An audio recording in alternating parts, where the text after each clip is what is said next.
2025년 2월 24일 말씀 묵상하겠습니다. 함께 기도하겠습니다. 하나님 아버지가 자비로우심 같이 우리도 자비로운 자 되게 하여 주시옵소서. 예수님 이름으로 기도했습니다. 아멘. 오늘의 말씀은 누가복음 6장 27절부터 38절까지의 말씀입니다. 말씀을 함께 살펴보시기 전에 개인적으로 말씀을 꼭 읽으시고 묵상하는 시간 가지시기 바랍니다. 27절입니다. 그러나 너희 듣는 자에게 내가 이르노니 너희 원수를 사랑하며 너희를 미워하는 자를 선대하며 너희를 저주하는 자를 위하여 축복하며 너희를 모욕하는 자를 위하여 기도하라 라는 말씀으로 시작하고 있습니다. 하나님의 자녀들, 하나님의 다스림을 받는 자들, 예수 그리스도의 부르심에 반응해서 예수의 제자로 살아가는 사람들의 삶의 모습이 어떠해야 하는지 말씀해 주고 있습니다. 여러분, 우리의 원수들, 또한 우리를 미워하는 사람들, 우리에게 저주를 퍼붓는 사람들, 우리를 모욕하는 자들을 향해서 우리는 어떻게 반응하고 있습니까? 대부분 우리는 그들이 우리를 대하는 것만큼 그들을 대할 때가 많지요.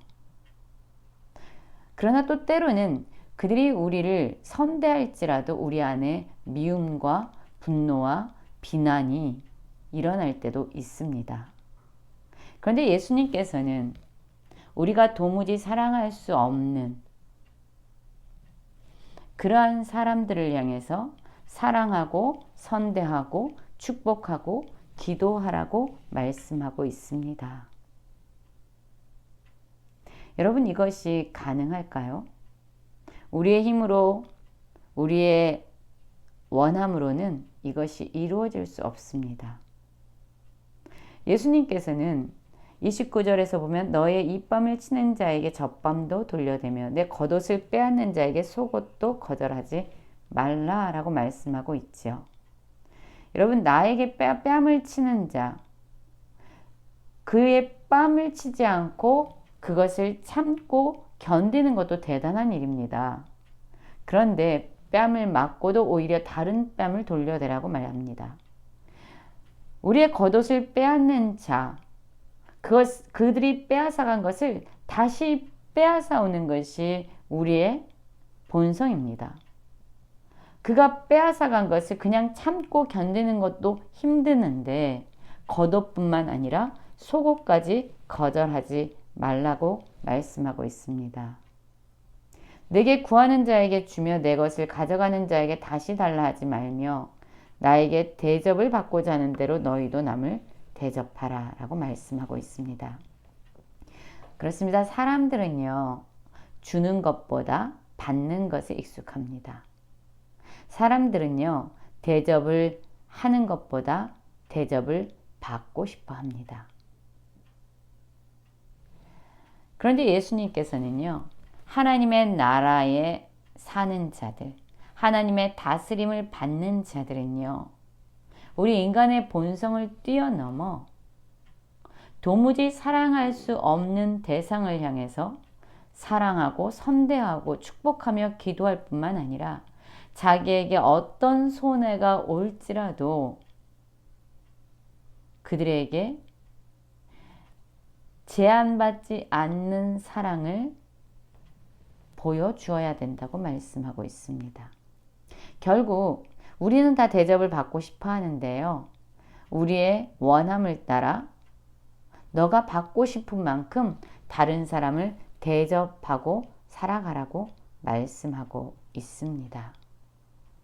여러분, 그렇습니다. 예수님의 제자들은, 또한 하나님의 자녀들은 하나님이 어떠한 분인지를 이 땅 가운데 드러내는 통로이고 거울과 같은 자들입니다. 하나님이 어떠한 분입니까? 하나님을 버리고 떠난 죄와 허물로 가득한 삶을 살아가는 우리를 구원하시기 위해서 그분의 하나밖에 없는 아들 예수 그리스도를 우리에게 내어 주신 분입니다. 사랑할 수 없는 우리를 사랑하셨어요. 용서할 수 없는 우리를 용서하셨습니다. 그렇기 때문에 우리도 하나님의 성품을 드러내면서 내 힘이 아니라 그 사랑할 수 있는 능력을 주시는 성령의 능력으로 이러한 삶을 살아가라고 말씀하고 있습니다. 32절 보면 너희가 만일 너희를 사랑하는 자만 사랑하면 칭찬받을 것이 무엇이냐. 죄인들도 사랑하는 자는 사랑하느니라. 너희가 만일 선대하는 자들만 선대하면 칭찬받는 것이 무엇이냐. 죄인들도 이렇게 하느니라. 너희가 받기를 바라고 사람에게 구워주면 칭찬받을 것이 무엇이냐. 죄인들도 그만큼 받고자 하여 죄인에게 구워주느니라 라고 말씀하고 있어요. 그 대상을 제한하는 거죠. 누구까지는 사랑하겠다. 누구까지는 선대하겠다. 누구에게는 주겠다. 라고 스스로의 생각으로 스스로의 방식대로 사랑하고 선대하고 주어야 될 그 대상들을 제한하고 있습니다. 그러나 이 모든 것들은요, 세상 사람들도 죄인들도 다 그렇게 한다는 거예요. 하나님의 자녀로 예수의 제자로 우리가 살아가야 되는 길은 제한하지 아니하고 상대가 어떠한 모습이든지 우리의 생각을 넘어서서 그들을 사랑하고 선대하고 그들에게 조건 없이 내어 주어야 한다라고 말씀하고 있습니다. 여러분, 이것이 어떻게 가능할까요? 35절 말씀도 그렇지요. 오직 너희는 원수를 사랑하고 선대하며 아무것도 바라지 말고 구워주라. 그리하면 너희 상이 클 것이요 또 지극히 높으신 이의 아들이 되리니 그의 은혜를 모르는 자와 악한 자에게도 인자하시니라. 여러분, 그러면 우리가 왜 이렇게 원수를 사랑하고 선대하고 그리고 그들을 축복하며 기도하고 우리의 것을 내어 주어야 될까요? 바로 우리의 아버지 되신 하나님이 그러신 분이기 때문입니다. 하나님이 어떤 분입니까? 은혜를 모르는 배은 망덕한 자, 그리고 하나님을 저버리는 악한 자에게까지도 인자를 베푸시는 하나님이십니다. 제한하지 아니하시고 그 모든 자들을 구원하시고 용서하시고 품기 원하시는 자비로우신 하나님이세요. 그러니 하나님이 우리 아버지시잖아요. 우리는 하나님의 자녀잖아요. 그러니까 우리의 삶을 통해서도 당연히 하나님 아버지의 생명이 흘러가야 되고 하나님의 성품이 이 땅 가운데 드러나야 되는 것입니다. 그런데 이 사랑이라는 것, 용서라는 것, 내어주는 것, 여러분, 이것은 우리의 힘으로 가능한 것이 아닙니다. 예수님께서 우리를 위해서 십자가에 죽으시고 다시 살아나셔서 우리에게 생명을 주셨다라는 것을 믿는 자들만이 자신의 능력이 아니라 성령의 능력으로 이 모든 일들을 행할 수 있는 거죠. 비판하지 말라 그리하면 너희가 비판을 받지 아니할 것이요 정죄하지 말라 그러면 너희가 정죄를 받지 않고 용서하라 그리하면 너희가 용서를 받을 것이요 주라 그리하면 너희에게 줄 것이니 곧 투이되어 누르고 흔들어 넘치도록 하여 너희에게 안겨주리라 라고 말씀하고 있습니다.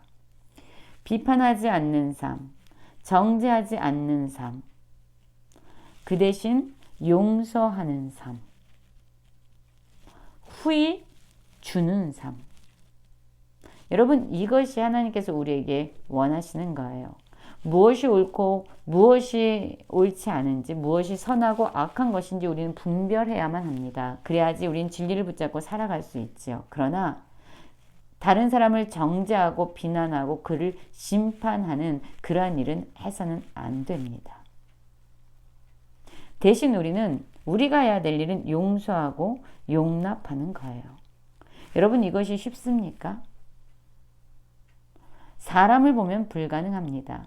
상황을 보면 불가능합니다. 그러나 우리를 용서하신 하나님, 우리에게 자비로우신 하나님, 우리에게 끊임없이 내어주시고 선대하시는 하나님의 그 사랑을 경험한 자들은요, 마땅히 용서하고 용납하는 삶의 열매를 맺어가게 되죠. 그리고 이러한 삶을 살아갈 때에 이 삶에 상을 주시고 흔들어 넘치도록 부어주시는 분이 바로 하나님이심을 말씀하고 있습니다. 우리가 다른 사람을 헤아리는 그 판단의 기준은 결국 하나님이 우리를 판단하는 그 기준이 될 것이라는 것을 여러분 우리는 꼭 기억해야 합니다. 오늘 말씀은요, 천국 시민 하나님의 백성의 사랑법에 대해서 나와 있습니다. 상대를 제한하지 아니하고 상황을 제한하지 아니하고 그저 하나님의 자비하심을 바라보면서 하나님의 사랑을 바라보면서 우리의 삶의 열매를 맺기 원해요. 오늘은 다른 것 생각하지 않고 여러분 마음 가운데 가장 용서할 수 없는, 가장 뭔가 복수하고 싶은 사람 한 사람의 이름을 적으십시오. 그리고 이 사람을 사랑할 수 있는 하나님의 능력을 달라고, 선대할 수 있는, 그를 축복하며 그를 위해서 기도할 수 있는 마음을 달라고 우리가 오늘 하루 적용해 나가면 좋겠습니다. 사람이나 상황을 보지 않고 우리를 용서하시고 우리를 구원하신 그 하나님을 기억하면서 말이죠. 하나님의 자녀답게 원수까지 사랑하는 사랑의 능력을 덧입고 살아가는 모든 성도님들 되시길 간절히 기도합니다.